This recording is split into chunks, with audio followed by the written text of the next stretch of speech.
Welcome back to the Metal Exchange. Justin and Chris here with you for a bit of a special episode.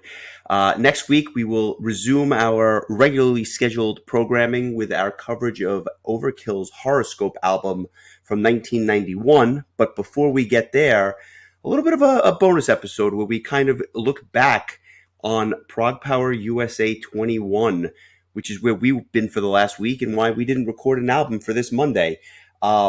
Before we do a deep dive into the festival and what we liked and maybe what some of the things we didn't like or didn't care for, Chris, how are you? I'm good. My voice is still recovering from, I think Stradivarius' set did me in voice wise. I could barely speak above a whisper come, I believe it was Saturday afternoon. I went to lunch and like nobody could even hear me talk. So I'm on, other than that, I feel good, which unfortunately a lot of people who attended the festival can't say the same right now. There seems to be a bit of a COVID spread, which I guess was to be expected, but it sounds like everybody's kind of, nobody has any serious case. So, and I think everybody was kind of willing to take the chance just to get back to doing something that we love after a 3-year absence. And I know I have no regrets, and I doubt anybody else does either. Yeah, kind of a calculated risk, I guess, at this point, but I won't get into that. Anyone that's not feeling well, I send my best. But I think I can speak for everyone and say that it was a very, very enjoyable weekend. And obviously, I put the shout out on our social media pages. You celebrating your 40th birthday. So another happy birthday to you. I hope it was everything that you thought of and more. And I can't really wait to, we haven't discussed anything about the fest. I guess it was almost like a conscious decision not to. We would just go right to hit the record button and then kind of just let our thoughts go from there. And I'm really curious about a number of different things. So I think this should be fun. It should be different, and it should just be a nice kind of recap for anyone that was there, and for anyone that wasn't there. I think you'll get a real sense of what you might have missed, because I'm sure we'll get into a little bit of everything over the next few minutes or what have you. Yeah, I also think this will be good to get some things recorded that maybe we might not have necessarily remembered if we didn't talk about it a couple of days later. I can't even imagine the kind of stuff we've forgotten over the years that we've experienced at ProgPower just because there was no way for us to record it. So now we have it for prosperity. Can go back and listen to it and relive our experience. Yeah, in fact, we probably should have done this 20 times already, but we'll start with this one. And I'll just say my week got off to a kind of a shaky start. I flew in on Tuesday, and I got in my car. I was driving to the airport, and I got the news that my flight had been canceled. So I said to myself, we were off to a rocking start already. But fortunately, there were flights every hour out of New York City into Atlanta. So they had bumped me from a 9:30 flight to like 11:45 or something like that. I was able to jump on a 10:30 flight, and I was on the ground before 1 o'clock, which was awesome. And I was able to kind of just get settled in before Wednesday's show even started. It was kind of, I found that while I'm kind of eager to get home after the festival is over on Sunday, getting there a little bit early just makes it that first day a little more palatable and a little bit less stressful. And I think you could probably agree with that as someone who's, I know you flew in this year, but traditionally you've kind of taken the pilgrimage in the car for 14 hours to get there. Yeah, and after flying this year, I can safely say I don't think I will ever drive again. It's just such a time sap, and it just tires you out. It's a good 15-hour drive, and we flew in. We got in at around I don't know, was it around 3:45, and we were at the hotel by 5 o'clock, and we could just kind of chill. And I too had a little bit of a issue with. I found out that my girlfriend had tested positive for COVID on Saturday morning, and so I spent the rest of the weekend basically quarantining myself from her in hopes that I would not get sick right before I had to fly out. And so I was I was very nervous and anxious, and turns out everything worked out okay. I tested negative right before I left, and I just got on that plane and didn't look back. So that was kind of I was already kind of relieved just to be at the airport in the first place. Just knowing that I was that I kind of skinned the cat on that one. Um, but yeah, it was nice to kind of just have that Tuesday kind of early evening, late evening to chill. And I happened to not have tickets for the Wednesday show, so I ended up having another real, like, just full day to just kind of mellow out and um, just get situated and comfortable. And by the time the first band went on Thursday, I was ready to go. I'll um I'll give you a little bit of a recap for me for Wednesday. It was game one of the Eastern Conference Finals. So I was, as a big Rangers fan, my eyes were all set on the TV at 8 o'clock. Not that I didn't enjoy bands like Hypocrisy and Flotsam and Clone and Mind Maze, but the reality is, of the four, the band I wanted to see the most was Clone. And I actually was able to catch their set. I think they ended by around 7 o'clock, and I was able to go not even miss any of the opening puck drop, which was perfect timing. Clone was good. I don't know that they're the kind of band that I would ever kill to see live, but being somewhat familiar with their back catalog, I'm not going to say I'm an avid fan. Definitely worth seeing the set. One of the proggier bands there the entire weekend, I have to be honest with you, but they put on a good show. I think they were in really good live form, having done the tour with Pain of Salvation over the last couple of weeks. And because they were obviously out on that tour, I think they only had about 45 minutes as an opener. Here they got to play a full hour, and the prog crowd really, I think, ate them up. I'm not sure that the power metal fans enjoyed them because they are a little quirky, but at the end of the day, good set. And then I got out of there. I had seen Flotsam and Jetsam live on 70,000 Tons. I did want to see Hypocrisy. I was hoping that I would be able to catch the end of their set, but as I got back to the area in Midtown where the concert was, Hypocrisy had just been let out, and the crowd was kind of filling out of the arena. So I was upset. I literally just missed them by about 5 minutes, but from all accounts, they put on a fantastic show. Although I heard it was very heavy with the smoke machines, very hard to actually see the stage because of how much smoke was billowing out. But a band that I'm sure I will catch more likely than not on that cruise at some point. Yeah, everybody that I had that's talked to that was a fan of the any of those four bands were really pleased with the performances. I really wanted to see Mind Maze, but I just really wasn't familiar enough with the other three bands to justify paying what the ticket cost. So I kind of decided to make a financial decision and just kind of not attend, which is a rarity. But sometimes you just have to kind of weigh whether something is worthwhile. And I just decided that a lot of my close friends that I was with also weren't going, so kind of just made for another night. I went to sleep early that night actually because I kind of the first night there just said, like, so many people are starting to show up on Tuesdays now, so it turns into an extra kind of like night of socialization in the courtyard. So me and my friends kind of stayed up pretty late. I think we were asked to leave the courtyard at 4 a.m.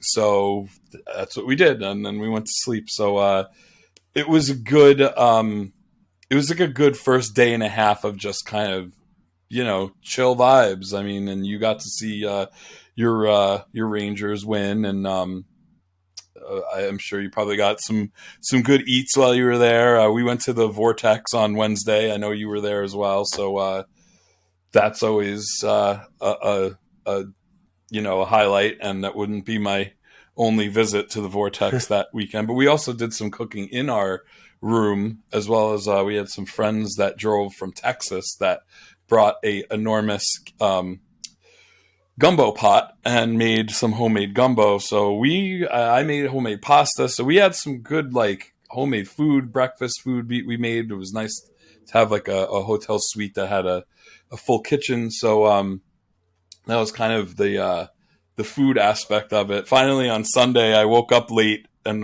well, we'll get there when we get there. But I had silver skillet delivered to me from my room from my friend, That's which was awesome. wonderful. I'll tell you a funny story about that as we kind of get into a little bit later in the week. I Wednesday morning before I went to the show, before the Rangers game, I wake up and we leave the hotel with the intention of going to the Silver Skillet. I try to go there once. It's kind of a famous diner in the Atlanta area for those that aren't aware of it. It's a number of movies have been shot there, television shows, etc., and it's got a real like southern charm feel to it. As we are leaving the hotel, we bump into three guys from Arion. And I didn't really know what they looked like. I just knew that like they had the look of somebody in a band. So we had, basically walked out of the hotel together, asked them, who they were because they were I'm of speaking. the opinion that everyone from Finland looks like they're in a band. Yeah, I'm not surprised at all. And within 3 seconds, they had introduced themselves. They said that they were some of the guys from Arion. They were obviously in town a little bit early. They asked what we were doing. We said we were going to breakfast. They said they were going to breakfast. They said they were going to Starbucks. We said, no, you're not. You're going to the Silver Skillet. And then the five of us proceeded to have breakfast because I said to them, and it was funny because they're like, yeah, we wanted to play it safe. We know we can get Starbucks in Finland. I said, you can't get the Silver Skillet in Finland, so you're going to join us for breakfast. So we took them out to breakfast. We had a really nice time. It turns out that later that day, a couple of the guys were actually going into Nashville because they're actually really into country music, which I don't think anybody's aware of. So two of the guys jumped on a bus for 3 or 4 hours, go to Nashville, and they spent a couple of days there before they would ultimately play later in the weekend. So it was kind of funny or what have you. And the other guys were kind of out west waiting for basically doing a separate leg of the trip, and then everyone was going to reconvene before the show. Really, really nice guys. Got me just talking to them. Got me excited about their set. I'm sure we'll get there in due time. But that was kind of what kicked off the week for me on Wednesday before the show, before the Rangers game, and then I started looking forward to Thursday because for me, top to bottom, Thursday night had the most potential in terms of lineup. Only five bands, not six, but each one so separate and distinct from the rest that I got there for the start of the show when Wilderun played, and I didn't leave the venue until the second Stradivarius ended, and I think it's kind of worth going through that night in detail because dollar for dollar, minute for minute, note by note, that was my favorite night of the festival by a pretty wide margin. Well, I was there the entire time myself, and that's pretty rare for me. I like to bounce around a lot, but also sometimes I find it's hard to pull yourself back to the venue after getting back to the hotel and getting re-comfortable. And, so I just stuck around and just had me some Yinglings, many Yinglings that just throughout the whole night. And yeah, I stayed for all five bands and I really enjoyed all five bands. And like you said, just five very unique and distinctive sounds, all really good in their own right. Wilderun opened it up and they played four songs in an hour, and I thought they sounded incredible. Obviously it's not like my milieu as far as music goes, but just sonically the band sounded so tight, and I had heard some people say like they were so happy to hear them play with a professional sound system and not at some like bar using like bar monitors or whatever, and they actually could shine using really good equipment with a good soundboard and a good mix, and boy, they sure delivered. I thought that was an unbelievable set. I've seen them. That was my third time seeing them. I saw them once on 70,000 Tons, once opening, I think it was it Unleash the Archers? They played with somebody here in New York a couple of months ago, and I caught their set. I mean, actually, it may have been Swallow the Sun, forgive me. Really, really good show. But I always found that their mix was very muddy. And because they have so much orchestration and just so much stuff going on with their sound, I always thought that their live show just didn't match the records or the albums that I was very familiar with the last two in particular, the new one from this year and the last album, Veil of Imagination. What I can tell you is this was by far the best performance I've ever seen them put on. They sounded great. And it was so nice. And you mentioned it earlier. You kind of like spoiled my lead here. It was so nice to hear them with this professional mix.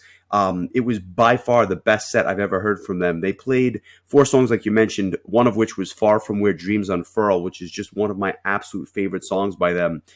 They put on a clinic, and I thought it was like the perfect opening band, especially for what was to come with a lot more power metal and then obviously Pain of Salvation later in the night. But just a really, really good job. And the contrast between them and Spectra, who would go on next, I thought was phenomenal.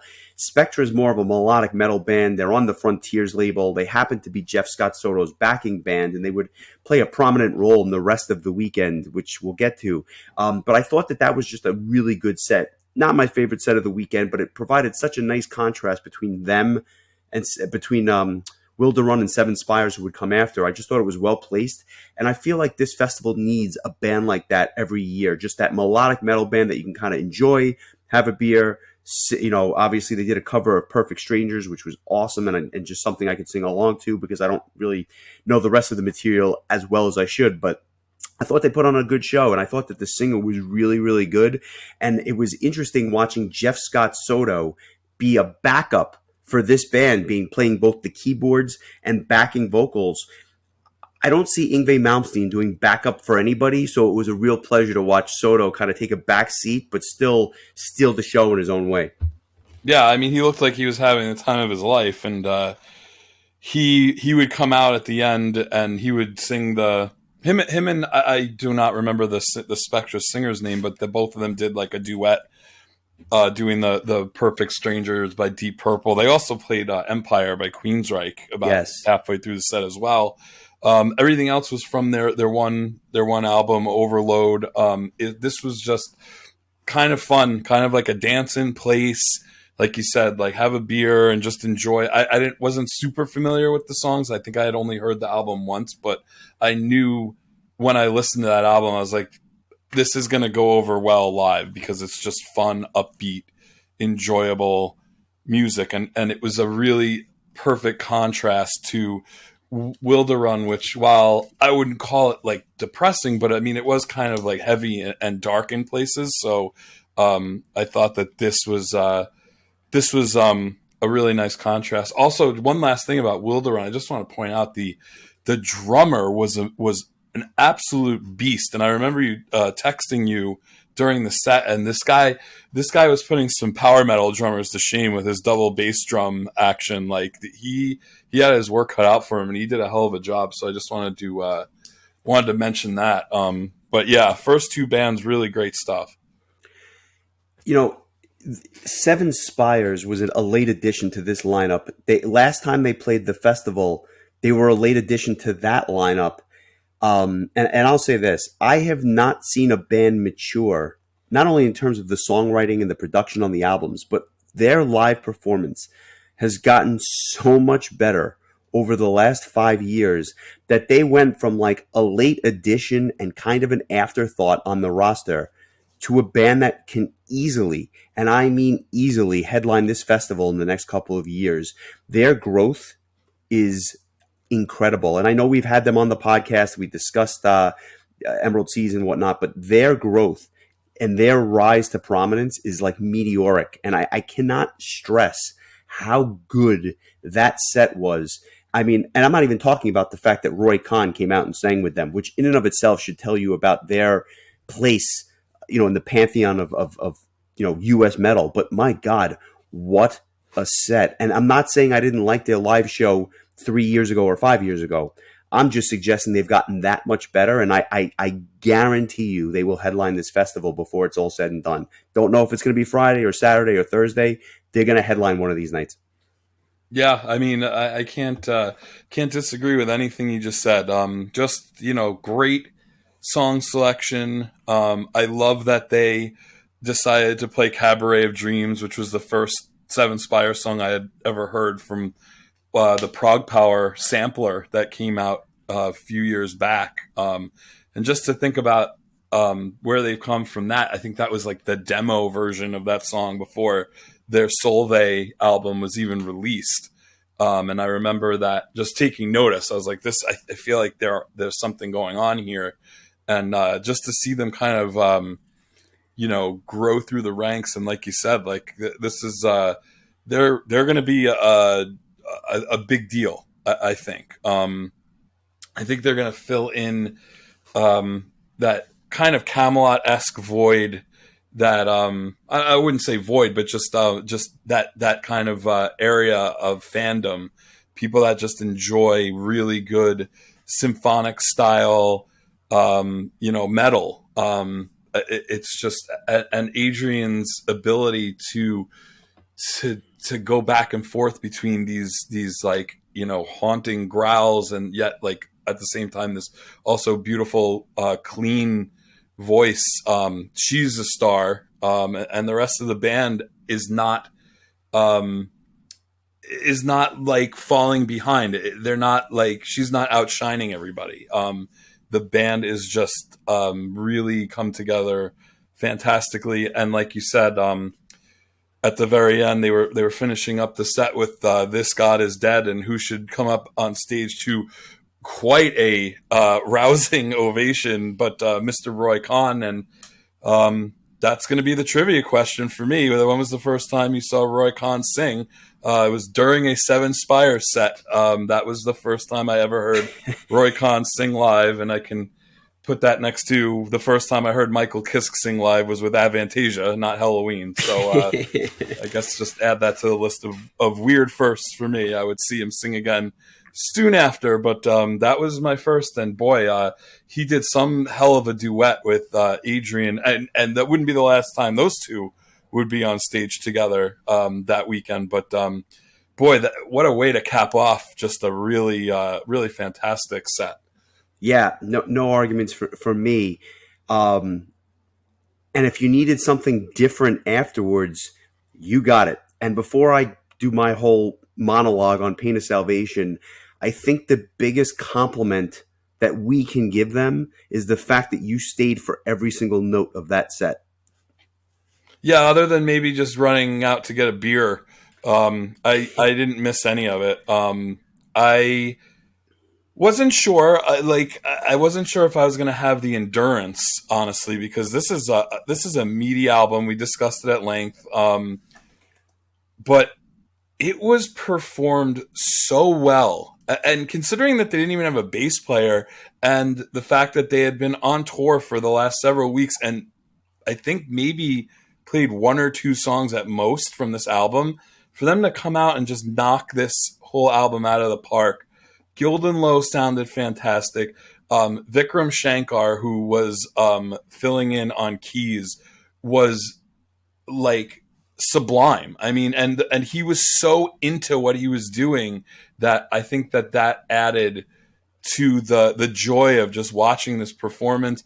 Watching my friend Caleb watch like a band that he loved so much and had every time like there was a Pain of Salvation concert, something would get in the way, somebody would get sick or whatever, and he was lamenting that he just wanted to see Pain of Salvation once without some sort of dramatic thing happening. I think this was his redemption. I kept saying, you gotta redeem your band, and so I think that's what happened. So kind of watching him enjoy it, it was just really cool.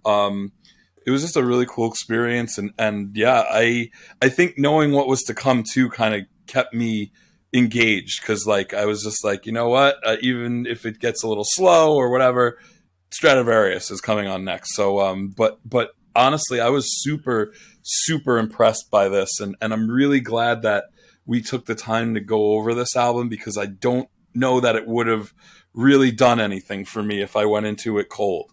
Yeah, I think knowing the album was essential, and I can't imagine anyone enjoying the set without knowing the album.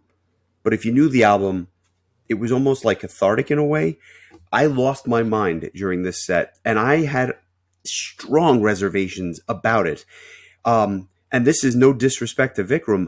I don't even remember him being in the band. Is this like a new thing, or was he just doing the tour? I still don't know the answer to that. I think he was filling in, I'm pretty sure. There you go. He's filling in. They don't have a bass player on stage, and somehow they created a sound which was absolutely perfect. And I'll go to my grave saying that Remedy Lane is a better album, but I thought that this performance of The Perfect Element was better than their performance of Remedy Lane 8 years ago. And I thought that was a great performance. But this performance was like the best I've ever seen them. And there were certain songs where I literally just like I lost it. I got so into it. And it was like that perfect blend of the sound that I wanted, the performance that I wanted, the songs that I wanted in that moment. And to your point, I also knew Stradivarius was coming, which was a complete antithesis of this type of show. This hit the spot for me.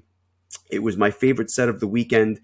It was close. There's two or three others I'll discuss that were right up there with it. But I loved this set.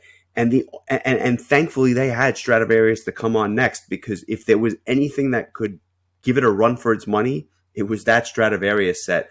They decided to come out, and they haven't been here in a while, and they basically just did a greatest hit set for an hour and a half. And I have to be honest with you, they haven't missed a beat in years. I think we saw them, what, 15, maybe 20 years ago in the States for the first time. It was a young Colt DiPelto. He sounds just as good. And I know that there's certain tricks that go on through the PA system. I'm not oblivious. We'll get there with another band later that I thought it was very obvious. But I thought Stradivarius was so good. And I just love the set. And my single, like, I don't want to say moment of the weekend, but there was a song that they played at the end of their set, as they most often do, Hunting High and Low. I'm not even a huge fan of that song in the pantheon of Stradivarius. I don't know that it would make my top 10, but that performance of that song was so much fun, and I thought it was just the perfect end to what I thought was a perfect night. Yeah. I thought, and this is a shout out to promoter Milton Mendonça, like, he picked the perfect band for the prog fans and then followed it up with the perfect band for the power fans. I mean, and that's needless to say, the first three bands were all fantastic, but this was really an unbelievable way. And if you're like me and you who enjoy both, you get like a double treat. I feel like either band could have really headlined here. I think, at least for me, I'm kind of happy it was Stradivarius, but I don't think anybody would really question too much if they flip flopped. But this wasn't just a greatest hits. This was a Timo Tolkki's greatest hits. They played two songs from the post Tolkki era. Wow, that was like Freudian slip. Era, Shine in the Dark and Unbreakable. Everything else was from Elements Part 1 and prior. Mm-hmm. So, I mean, they quite a bit from Visions and Destiny. They played 4,000 Rainy Nights, SOS, and Destiny all in one blast. So it was kind of like a little Destiny block there. I would have been happy with just hearing Destiny and 14 other random Stradivarius songs. But I mean, it was just, and Rhapsody would do the same. It was just like, you know, hit after hit after hit. You know, Against the Wind, Kiss of Judas, Paradise, Black Diamond, Forever, Speed of Light, Hunting High and Low. And like you said, that last song of just everybody who I was with, just arm in arm singing along together. There's a video of us on Facebook that a friend of mine posted, and you could just see the joy in everybody's face. And I wanted to shout out to my friend Patrick Nickel, who's the drummer for the band Noise Cult. He wasn't even going to go because he thought Stradivarius was just going to play all like their new stuff. And I go, trust me, you're going to want to see this. And he spent the rest of the night after the set thanking me profusely because he ended up having such a good time. He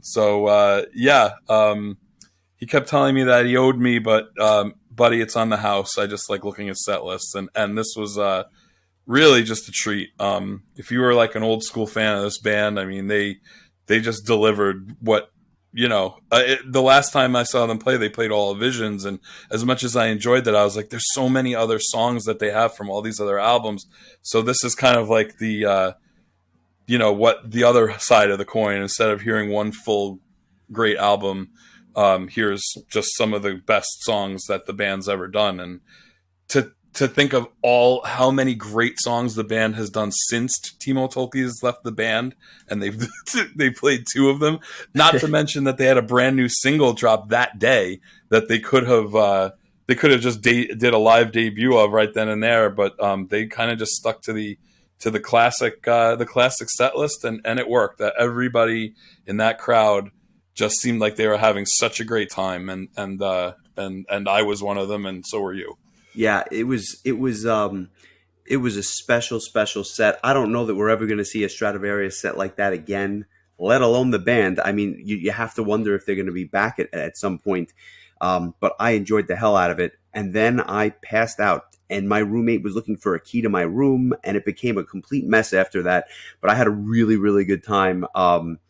Sorry, Pat. I know you're probably still looking to get into the room. I was sleeping. But here we are. It brings us to Friday, and it's funny because at this point, it's 2 days of music. I really only caught one band on Wednesday. I catch all of Thursday, but like the festival hasn't even really started for all intents and purposes yet.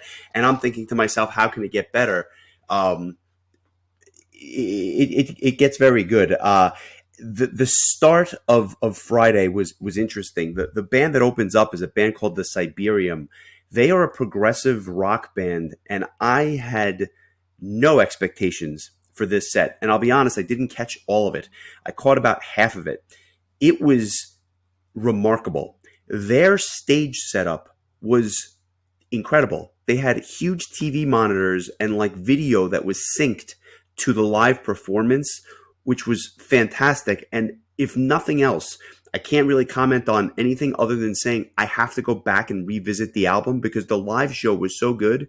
They were really tight, really quirky, but there was something about it that was like really charming. And like it makes me wonder why nobody has ever listened to these guys, myself included, because they really take their show seriously, but they don't take themselves seriously, if that makes sense. And I think that that's what made for a really enjoyable show.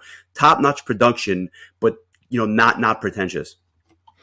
Yeah, I did not call it as early of a night on Thursday as you did, so I spent quite a bit of Friday resting and recovering. So I wouldn't make it back into the venue until Jeff Scott Soto was ready to play. So I missed the first four bands. And so I'm hoping that you will help fill in some of the blanks. All I can really say is what I heard, and everything you said about Siberium, same as what I heard. I just heard that it was quite the production, especially for a band that's opening the evening. So I thought that was interesting, and I definitely would like to go back and give them more of a listen. They were followed up by Aether Realm, who I saw in here in Rochester play in between Seven Kingdoms and Unleash the Archers. So I didn't feel like I was like I had to see them. Drinking Gatorade and laying down was a little bit more important at that point in time. But from what I heard, again, like just they put on just a hell of a fun show, which is exactly what I would have expected from a band like them. Were you able to catch any of their set? Yeah, I'll kind of walk you through the rest of it. Or at least kind of get us up to Soto. I caught probably about 3/4 of Aether Realm. I've seen them live a bunch. They're some of the nicest guys that you will ever meet. I felt bad for their guitarist Donnie. Not bad, but he was not at their show. He was on tour with Cradle of Filth, so they were missing their lead guitarist. But at the same time, they put on a really good performance. I thought the mix was a little muddy, if you will, and that was a little disappointing because I know what they're capable of, and I've seen them put on better sounding shows, but the energy was there from the start. They seem to have quite a bit of a cult following in many ways underground, and I think that because of that, it really kind of got the rest of the crowd into the set. Their last album, Redneck Vikings from Hell, was one of my favorite albums of 2020. We talked about that, in the archives when we went over our best of 2020 episodes.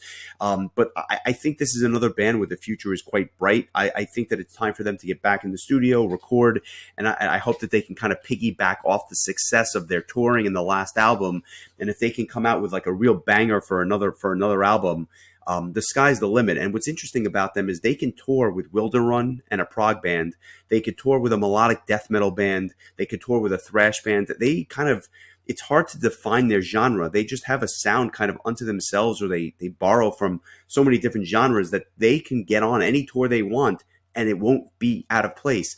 For example, I did see them with Unleash the Archers, and even though they have a very clean power metal sound, fantastic. It was seamless. But I could see them go out with Omnium Gatherum, or I could see them go out with Insomnium, and they wouldn't miss a beat. So I think the best is yet to come for them. The next band that would play was Witherfall, and that's where I did something that I have never done in my life, and I'm willing to bet that hasn't been done in the history of Center Stage. And I'm not even sure if I told you this story, but it was time for me to go get some food. It was dinner time. I was hungry. And I took a walk to Whole Foods, right? And I had asked my buddy that I was with, I said, do you want me to pick you up something? And he's like, well, what are you going to get? And I said, they have a bunch of prepared foods, and obviously we have the microwave in our hotel room. So I kind of read off a menu of stuff. He says, go pick me up some eggplant. I get him some eggplant with some tomato sauce on top, some string beans, some corn, a nice hot meal. I go up to the prepared foods counter. I get a piece of salmon, some asparagus, right? And again, and mind you, this entire time I've been eating burgers and food that has not been so healthy. I get the salmon, I get the eggplant, and it's in those to-go dishes. Those plastic dishes where you have the cover on top? Sure. I made a point of looking at the bottom to see if it was microwavable, and it was. I said, oh, I know what we're doing now. I take a walk from Whole Foods. I walk up to the Ardmore Hotel. I got issues with the Ardmore Hotel. I don't know that I ever want to stay there again. That place has declined like crazy, but I did have a microwave in my room, and it was clean. I heat up the food. Even though it was already hot, I wanted it piping hot. I get some napkins. I get some silverware. I proceed to walk back into Center Stage with a Whole Foods bag, piping hot, and I proceed to eat salmon and asparagus during the last third of Witherfall's set. I guarantee you this has never been done before. I guarantee you it will never be done again.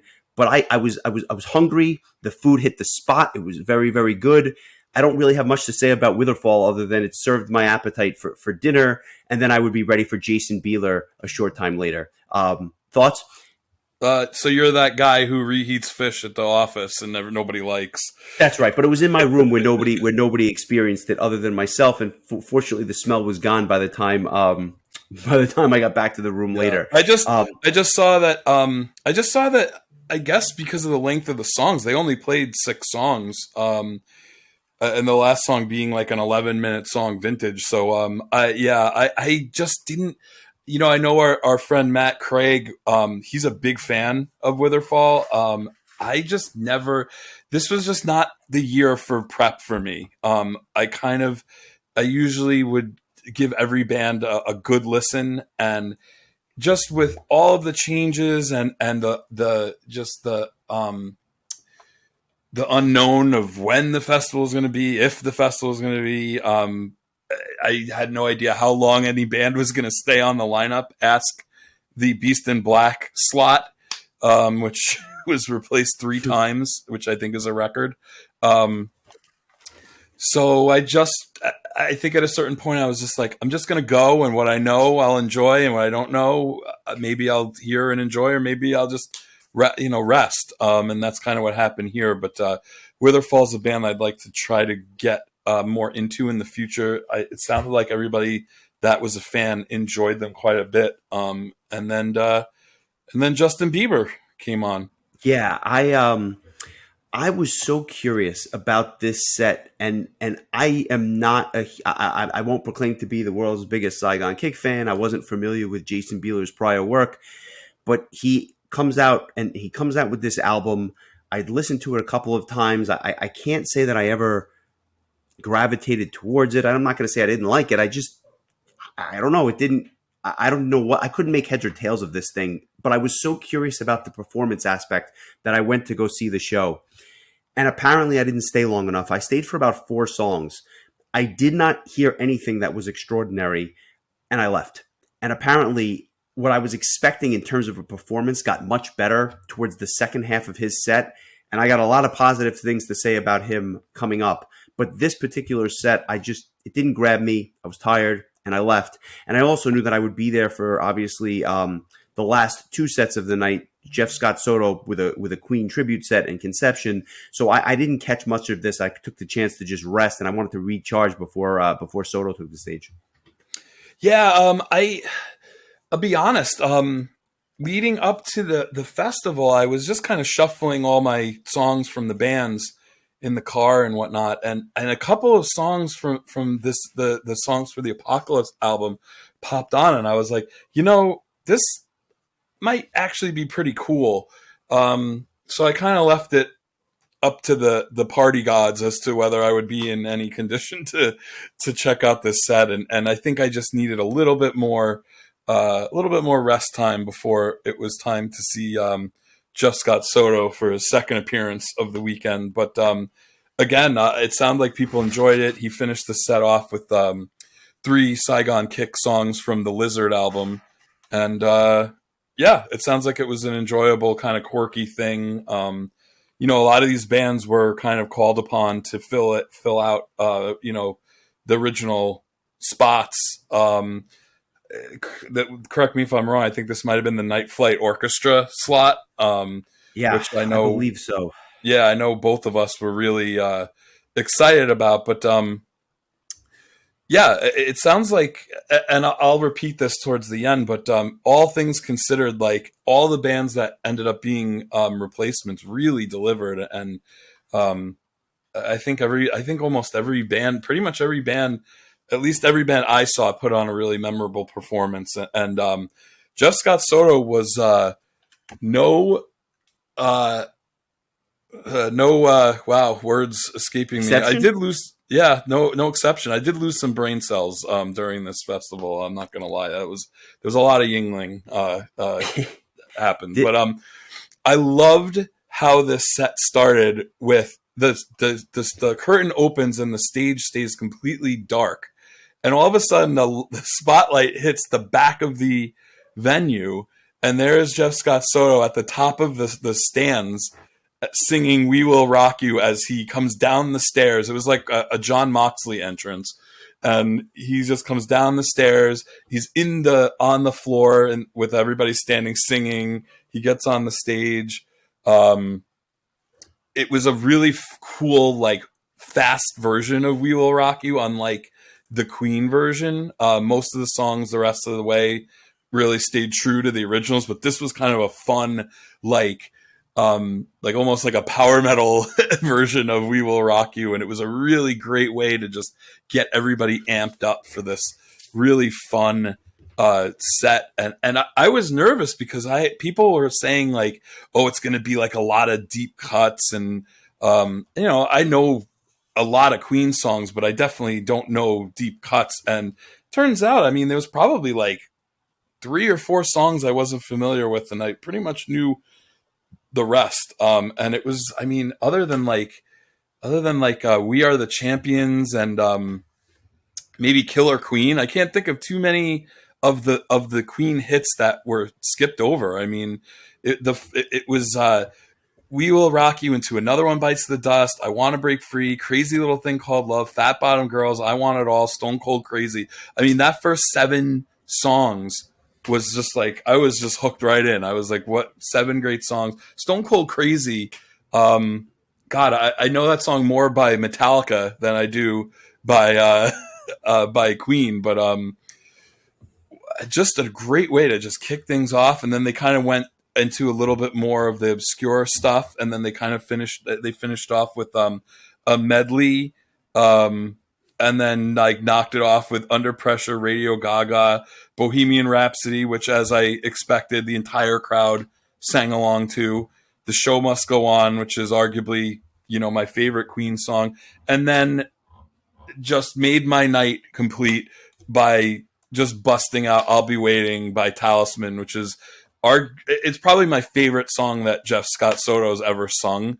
And just for him to finish it off with that one song, it was great. He just was like, he was like so endearing by just saying like, "Is it okay if I play one of my songs?" And I was like, "No." And then he started leading the crowd into the "oh part," and I'm like, "Oh God, he's gonna do it." And then I marked out in my chair, and I was like, "Wow, that was really a perfect way to end a really fun set." And it's not easy to come out and cover one band when, especially when you're as popular as Jeff Scott Soto is, and I'm sure people wanted to hear his decades of material, which is similar to what he did the last time he played at ProgPower. But for what this was absolutely perfect. Spectra was the supporting band for Jeff. He sounded fantastic.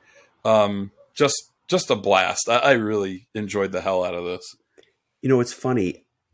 When he usually does this set, or at least when I've known him to do this set in the past, he's done it at like Queen fan club conventions and stuff like that. And those are the shows where he really goes into those deeper cuts. Here, being that it's a Prague Power Festival, it's not a Queen festival by any means. He picked the right set list, and he did it the right way. He started off with 7 hits in a row. He ended with 4 of their biggest songs, and towards the middle, he kind of threw in that medley and some of the more obscure tracks that a lot of Queen fans would know. Maybe some more casual fans may not be familiar with all of them, but he did a great job. It was such a great set, and I thought the Talisman cover at the end was just such a cherry on top that I was not expecting. It was just a fun set. I'm so happy I saw it, and I had reservations going in, although I'm a casual Queen fan, but he knocked it out of the park. He was the consummate professional.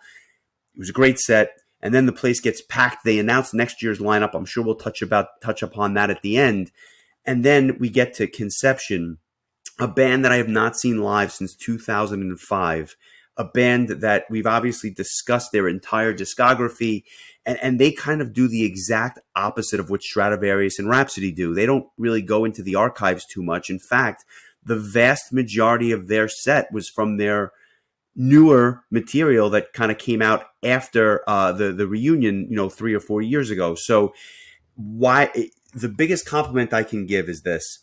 They played 15 songs. They played, I don't know, 2 from Flow, 2 from Parallel Minds, 1 from In Your Multitude, but 2/3 of the set was newer material. It was a phenomenal set. And in terms of sound, they sounded better than any show I've heard them play online back in 2005. It was simply magnificent how good they sounded. Now, I'll admit I was up front for most of that set, but it sounded great up there. I did a lap at one point, and even when you were in the back of the crowd, sonically, it was just so good and such a performance. They went over so well. I need to see this band again. I have a feeling it's not the last time. But what really resonated the most was the band seemed so happy to be there. The joy on Roy's face and the joy on Torasby's face was unlike anything I've ever really experienced, because it was natural. It was it was emotional for them, but in the best way possible. And this was easily one of my favorite sets of the weekend, and by a pretty wide margin. Every single photo I saw of Roy Khan, he had a shit-eating grin on his face. He looked so happy to be there. And so many people got to take photos with him because he would show up in the courtyard later that night. And I had to call it an early night. And by early, I mean like 1:30. But so I missed I think almost the entire band, if not all the members, came out for the after party. But boy, he looked like he was having a blast. But serves me right. I spend all this time listening to the entire Conception discography and the latest Rhapsody album, and they don't play one song from the Rhapsody album. They play like 5 songs from the back catalog for Conception. But that being said, I enjoyed this so much more than I thought I was going to, based on knowing that they were going to play mostly new stuff. only because of like what you said. They sounded so good. I was standing right on the floor for almost all of it. I had eventually my feet hurt so badly I just had to sit down, but I stayed for the whole thing, and they were phenomenal. Every song, I feel "Waywardly Broken" just kind of sticks out in my head as just being one of the highlights of just this highlight filled set. Adrian from Seven Spires would come out and do a duet, or she did some backing vocals on Silent Crying, which they did this short little acoustic portion. This was just phenomenal. Like I just I was floored. Just a really fantastic set. They completely were worthy of that headline slot. The crowd ate it up.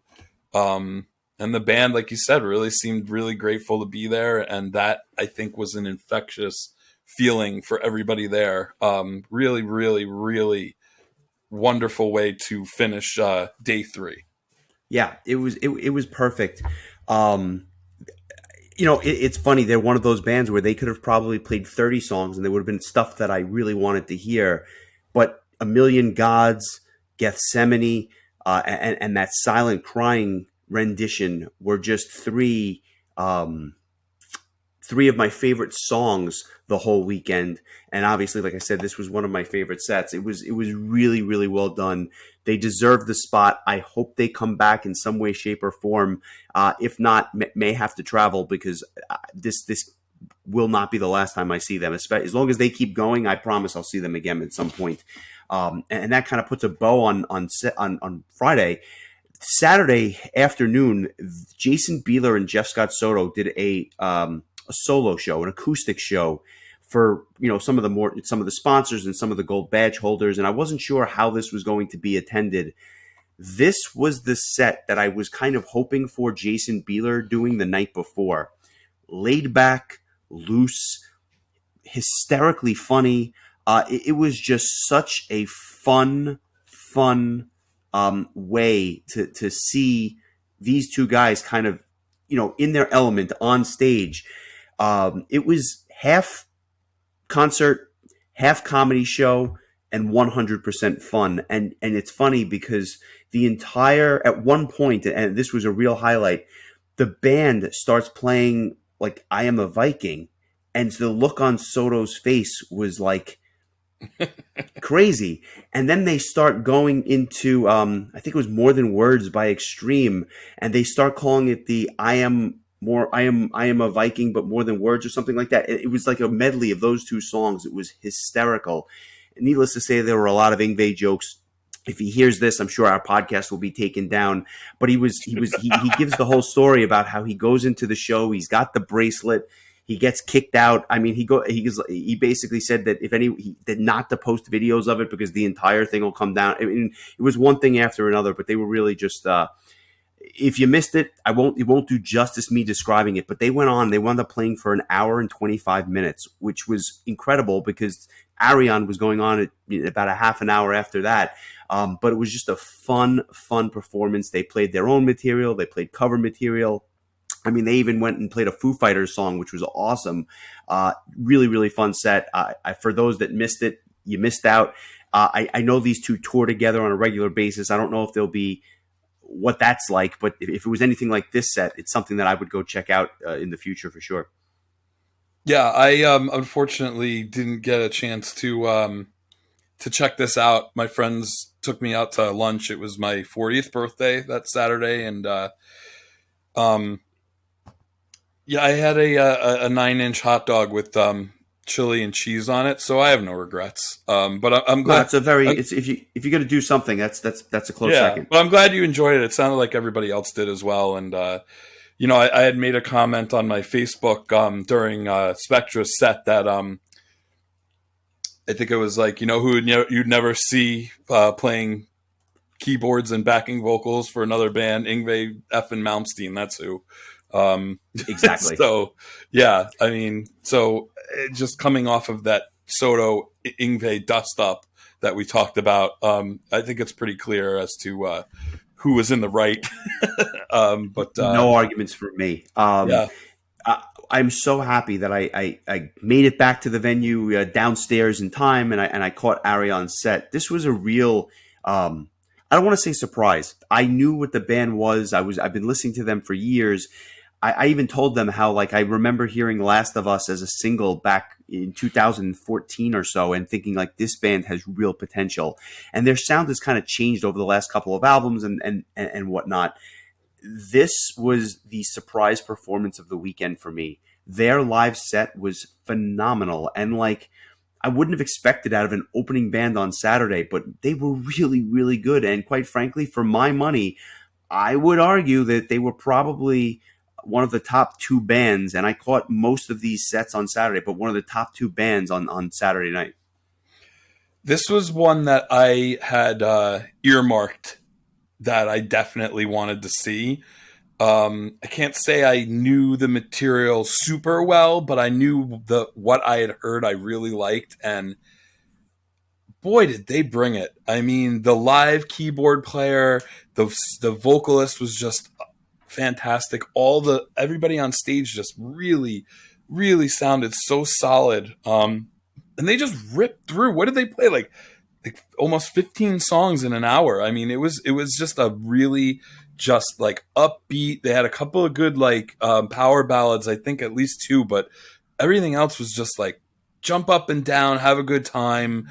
And they made a really strong impression, personality wise outside of the venue, but also musically inside the venue on a lot of people. A lot of people were talking about this set and this band. I got to chat with the singer later that night, and couldn't have been nicer. But yeah, this was a really, really, really pleasant surprise. Just a really great set, and this was just one of those weird bands for me that like just I was waiting for them to fall off the lineup, and they just stayed on the lineup for 3 years, and I'm glad that they did, because they really kicked ass. I agree with everything you said. This was a really wonderful opening band for Saturday. I was of the same mindset, and I was never really excited or invested too much time into really learning the deep cuts from their catalog, because I just assumed their visa was not coming through. They made it. They were fantastic, and my eye will continue to be on them going forward. I believe that there may be a new album soon, and I believe that they'll piggyback off from there. But I think the future is definitely bright for them. And what a contrast to the next band, because maybe the quirkiest band on the entire lineup would come on next, and that's Thank You Scientist. One of the quirkiest bands I've ever seen at ProgPower. It reminded me of the Diablo Swing Orchestra set from like 15 years ago or whatever it was. I'm shocked that this didn't sound like a complete wall of mud. I don't have much to say. I caught about half the set. Really, really interesting stuff. Trumpets,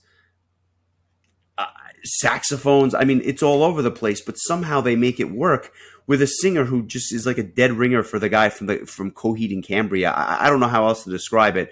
I really need to spend some time with them. I don't know the material well at all. I could not tell you one song from the next, but I kind of like the live show.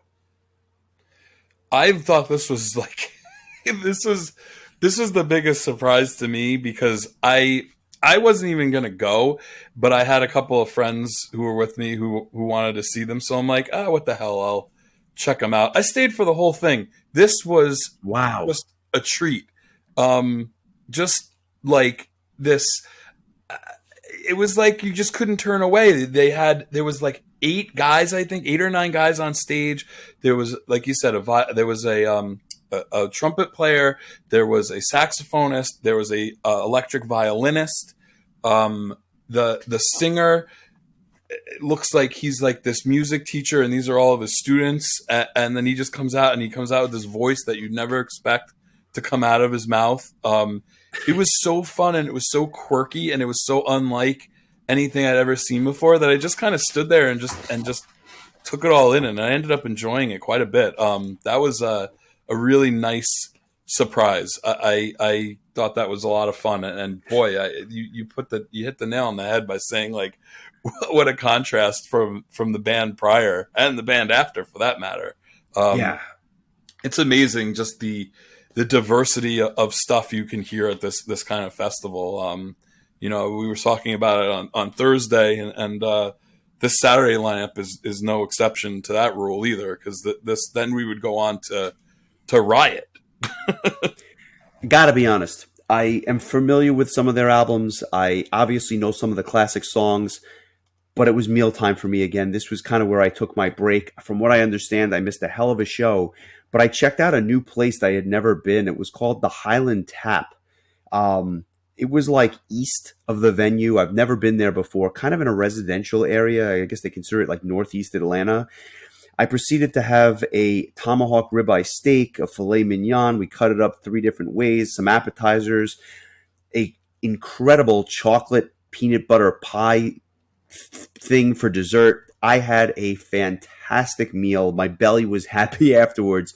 And then I obviously got back in time for Ray Alder, one of my favorite singers. Um, but I have to say, that set of all the sets might have been the most disappointing of the weekend. Ray Alder sounded great. The song selection was quite good. He played two Engine songs. He played a Cure cover, Fascination Street, at the end of the show. Nick Van Dyke from Redemption played guitars, and they wound up playing Walls from Redemption, which is a fantastic song. And I liked the solo album, but for some reason, I just thought the performance was a little flat to me, and maybe it was a function of me getting ready for Isan and Luca Turilli and Fabio coming on later. Not my favorite set of the weekend. Not bad, just didn't grab me the way I was hoping it would, considering how much I love Ray Alder's vocals. Yeah, I had all intentions of seeing this set, and after reading that he wasn't going to do any Fates Warning songs, it kind of took the wind out of my sails a little bit. As much as I enjoyed his solo album, and I would have loved to have heard Walls live again, I just decided that I kind of wanted to just rest until Rhapsody, who I was sponsoring, and being that it was my birthday, it was kind of like a big deal for me to see that set. So I decided to take a rest after Thank You Scientist. I heard from the people who were Riot fans that the set was a blast. Jeff Scott Soto came out, did a song. Sarah from Mind Maze came out and did a song, which I would have really liked to have seen. But again, like, this is just one of those bands that was a victim of me just not taking the time to listen to them ahead of time. And so I might have been able to get into them the way that I got into Pretty Maids and Saxon and Armored Saint in prior years, but I just didn't have the time to do it. And I missed Ray Alder. To be honest, I don't know the Engine stuff. I don't even know if I know the Cure song that he covered. So, yeah, I mean, I would have liked to have seen him, but, there's always just casualties of war, as I put it. And Isan was another one for me. I don't know that there was ever really a strong chance that I was going to catch this set. It's just never really been my thing. And again, I would have taken time to listen to it in the past, but this just wasn't one of those times. But I'm looking forward to hearing what your thoughts were. I I love Isan's solo material. It's extremely diverse. I enjoy Emperor as far as black metal goes. I think that they put on a ridiculous live show. Um, this was not my favorite Isan set. I actually enjoyed his sets on 70,000 Tons and the last time that he was at ProgPower better. I think it was partially a function of the set list that he chose. By his own admission, and he kind of said this on stage, he went for like some of the quirkier, proggier material because it's ProgPower.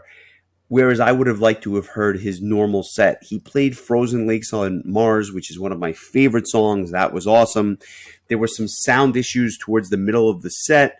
It was enjoyable. It was just not my favorite set by him. He wound up doing a Lenny Kravitz cover, Rock and Roll is Dead. He did an Iron Maiden cover of Wrathchild. It was cool. Not my favorite set, but it was a good balance to what would come afterwards, which was Rhapsody, who obviously we've discussed.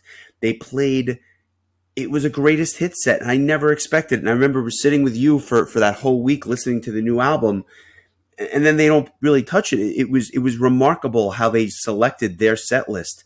But I felt like we were like 17 years old again in your basement listening to all this old Rhapsody material. It was incredible. Um, I have one gripe, and it was not the birthday shout out. I thought that was awesome.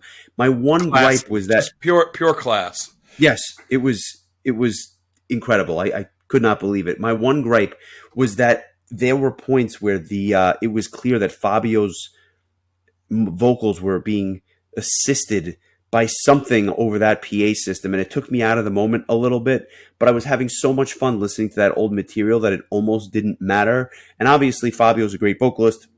I don't even know that he needs the sweetening in the back, but that kind of threw me for a loop a little bit, and I never really recovered once I heard that. But you're talking about songs like Wisdom of the Kings, Emerald Sword, Knight Rider of Doom, Holy Thunder Force, The Wizard's Last Rhymes. I mean, Land of Immortals. Are you kidding me? It was incredible. And this had to be like a life changing experience for you up front, and getting the shout out. I've had it happen to me, and it was not in front of nearly as many people as you did, but it's got to be like a once in a lifetime experience. Yeah, well, I mean, I don't expect to celebrate another birthday at Prog Power, never mind my 40th. So yeah, it was a very special. I mean, even without the birthday shout out, seeing this band that I've been such a big fan of since the day I heard that first album, and like I'll be honest, like I would have been cool with hearing a few songs from the newest album. I really enjoyed it, as We both you did. know, We many both of did. you heard when we reviewed the album. But I'm sure as hell I'm not going to complain about this. They played like half of the Symphony of Enchanted Lands album. I mean, they played Emerald Sword, Wisdom of the Kings, Eternal Glory, Wings of Destiny, Symphony of Enchanted Lands, Riding the Wings of Eternity. That's probably more than half of that second album. Um, Not to mention everything else. Dawn of Victory, and then for Carl Frederick, shout out to Carl, just nagging Fabio for like 3 straight songs to acknowledge that it was my birthday, which I was humored by and also slightly embarrassed by at the same time, but I appreciate it all the same. And then right before, for him to do it right before Land of Immortals, which is like arguably one of my favorite Rhapsody songs ever. I mean, it was the perfect end to a perfect set list on a perfect day of a perfect week. I could not have asked for a better experience. Just an unbelievable, and as much as I wanted to be with like in the crowd and with my friends and stuff, I realized like a couple of songs in, like I really need to be in the pit for this. I mean, I sponsored the band, because I started out like I stayed for the first 2 songs. I went back to the crowd, and then I was like, no, I need to be up front for this, and I'm glad because I got to enjoy the set with Carl and Asher and Lane and Pat. And Nathan, and that whole crew, and just like being that up close with this band, and just hearing I'd be honest, I didn't notice that audio sweetening at all, and maybe that was a function of being that close to the stage. I thought it was weird. It didn't really dawn on me until like halfway that this was a band that was like the main half of it was a keyboard player, and they didn't even have a keyboard Yes. player on stage. I'm not sure it mattered in this case. I think that like the musicianship, like these guys are such great musicians that it didn't really matter. I think it would have probably put it over the top if Alex Starpoli was actually there playing keyboards. But I mean, I'm nitpicking at this point. I mean, between this and Stradivarius and Conception, just 3 nights in a row of just balls out, fantastic headline sets, and they were, along with Arion and Seven Spires. Those were my big, real highlights of this musically of this festival, and really just phenomenal stuff.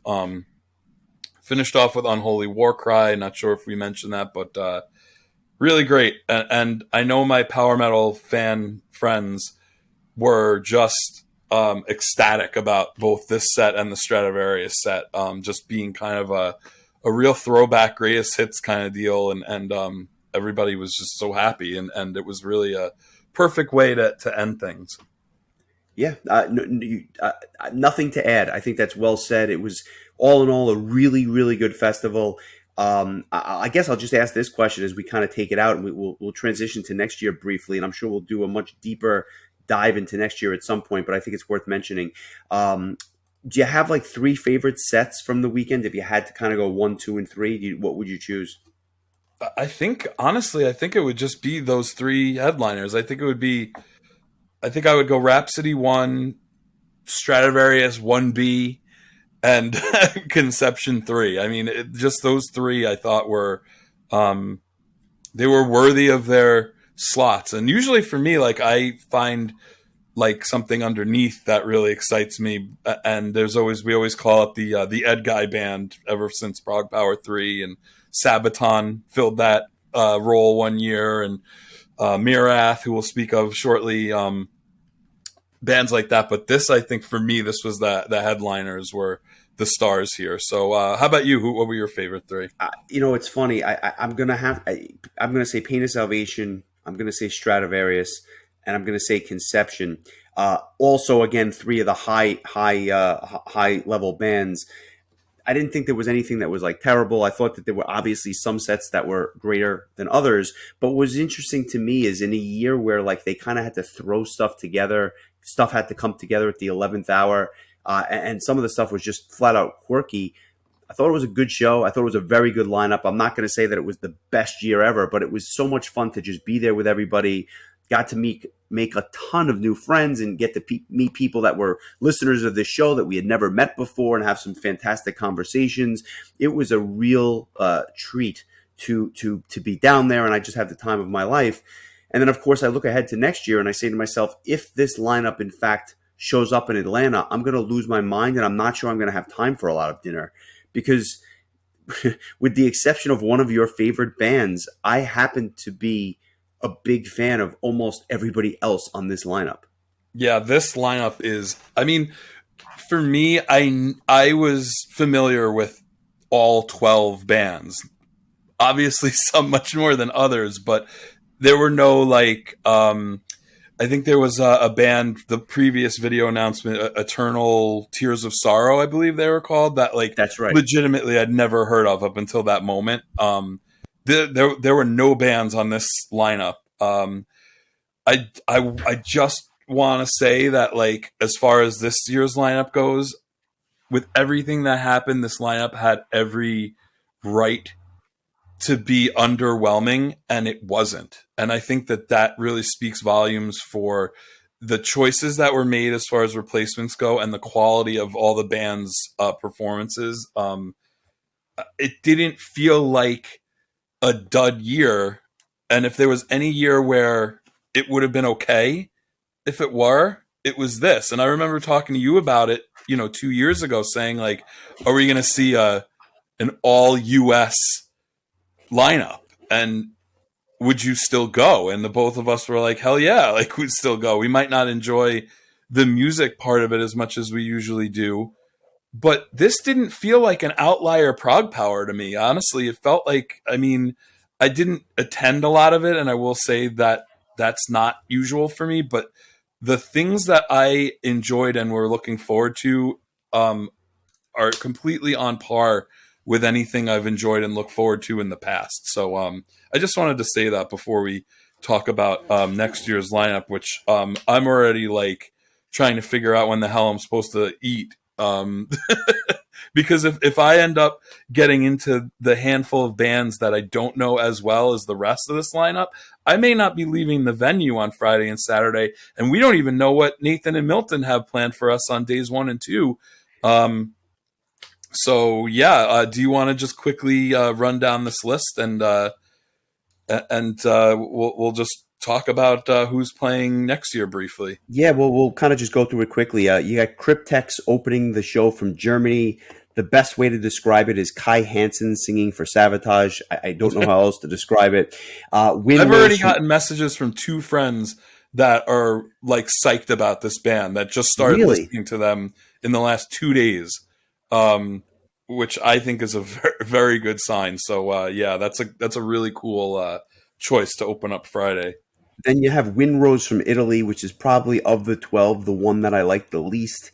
I will give it a fair shot. I have no doubt you're going to make me listen to them at some point between now and next September. Oh, Little doubt you'll be on the floor singing "Diggy Diggy Hole" with the rest of us. Don't worry. I find that exceptionally hard to believe, but they come on second. Ad infinitum, who we've talked about countless times on this podcast, could not be any more excited to see them. A make good with Green Carnation for me. They played the festival back in 2016, one of the years that I had to miss, which I am so happy they're going to come back. I look forward to seeing them in all their glory.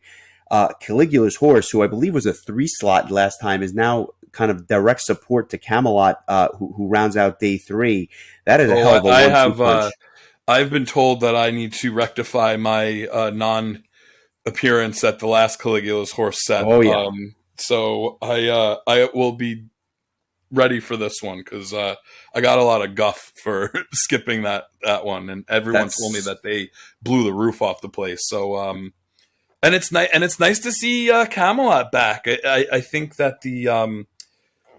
I think that now that they're kind of unleashed from their previous tour manager, kind of put them back on the ProgPower radar again, and this will be their, I believe, 4th performance at the festival, and it's kind of in that I call it the Roy Khan / Tommy Karavik slot that that was held by Conception this year and Seventh Wonder at the previous incarnation of ProgPower, and now we have Tommy back with Roy's old band.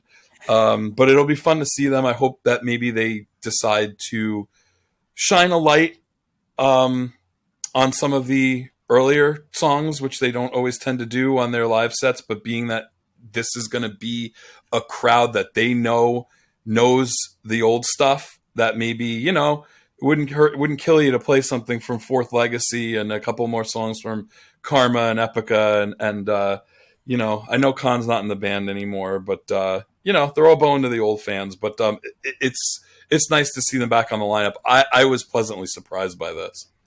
I was surprised as well. I don't know if I'll say pleasantly.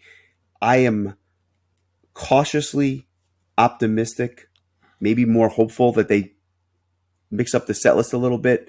But in the back of my mind, I'm expecting not that. So I'm almost not even thinking about their set. I'm just kind of seeing where it goes. I like the new material. It's not as good as Karma. It's not as good as Fourth Legacy, but it is what it is. I haven't seen them in a while, so that will be fun. And that I'll tell you what. Yeah. If they come out and play all of Dominion, you'll owe me a steak. Yeah, I quite frankly, if they play all of Dominion, I may get you the steak during the Dominion set. But I digress. Saturday, this to me is a phenomenal lineup. Poverty's No Crime. I think they have 7 albums. They're opening from Germany. I am a big fan of this band, and I think as people listen to them, they will be too. In a 2-spot, Shaman. I mean, there was a point, and obviously I know Andre is no longer with us, but there was a point where Shaman probably could have been a 5-slot for this festival, and here they are as a 2. But their new album is so good. That is going to be a phenomenal set. Yeah, I think there was a time where if Andre was in the band, they probably could have headlined one of the nights, and I don't think anybody would have said anything. But yeah, like you said, their new album is. I've only listened to it one time, but I enjoyed it a lot. It's really good, and their set lists are really chock full of songs from the earlier albums as well. So I think that's going to just go over really well. They have great new material. They have great old material. I'm really looking forward to this, and it is I was really shocked to see them that early on in the lineup, and I'm just going to skip one band just to stick with the shocked part. Delane announced in that 4 slot, and again, another band that I think would have been considered a headliner at one point in time, but now with an unknown vocalist, I mean, I was shocked that they didn't at least want to kind of break the news with the video announcement, but they played some Some of the footage, but did not show the new singer's face. It's definitely a she. She sounds kind of like Charlotte, but isn't Charlotte, and doesn't sound like anybody I've heard before. I think this might be a new a new face. But the music sounds pretty true to the Delane formula, and I'm excited about that. But again, like two bands that I would have been pegged much higher had not been for certain personnel changes over the years for whichever reason. And I skipped over Sweden's Orbit Culture. I'll let you handle that one because I know you're a big fan. This band is going to. I'm afraid the lane won't play because I'm afraid that after Orbit Culture is done, there may not be a floor for people to stand on or a stage for people to play on. I am not the biggest fan of this band, although I do listen to them. I think it's more of I perceive this being a phenomenal live set, and just be careful because I have a feeling bodies are going to be thrown all over the place because of that chunky, groovy, fast, thrashy sound of theirs. I'm very much looking forward to that set. Unleash the Archers, who we spoke about earlier, in a 5 slot, and Mirath returning as well in the headlining spot. That's a hell of a 1-2 punch, and I can guarantee you I will not be missing either one of those bands. And I don't know where I'm going to miss any bands. I just think it's a very, very interesting lineup. It's a diverse lineup, and that's only half the show, right? We have to look forward to Wednesday and Thursday as well. So good times ahead. Yeah, I thought Glenn did a good job kind of filling in some of the slots with bands that were supposed to play and didn't. Windrose comes to mind. Green Carnation was supposed to play this year and had to bow out. So they'll be back. And Unleash the Archers also at one point we're going to play this year, and they'll be back as well in a much deserved, second to last slot on Saturday night. And I think they're when we talk about how good the sound can be in that building, I think that they're really going to shine in that venue. And to cap it off with Mirath, who I think we all knew would be back in a headline slot or at least second from the top, and it's well deserved. This is a fan base that is going to eat this up, myself included, and I think it was only a matter of time for that to happen. So fantastic. We will. I am positive we will be talking about a number of these bands in full length throughout the next 15 months, and we will definitely go over the rest of the lineup once it's announced from Milton and Nathan. I don't believe we really have an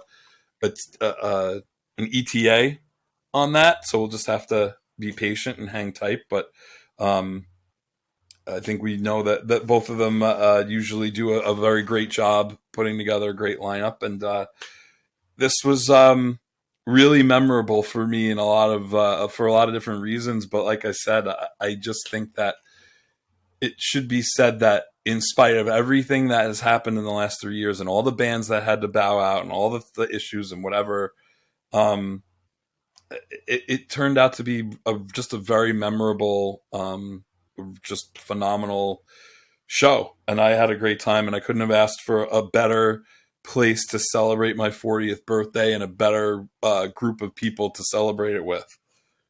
Well said, and I look forward to celebrating my 41st birthday there next year. So it'll be a good time for everybody. It was a fun weekend, a memorable weekend, and one I am sure to remember for years to come.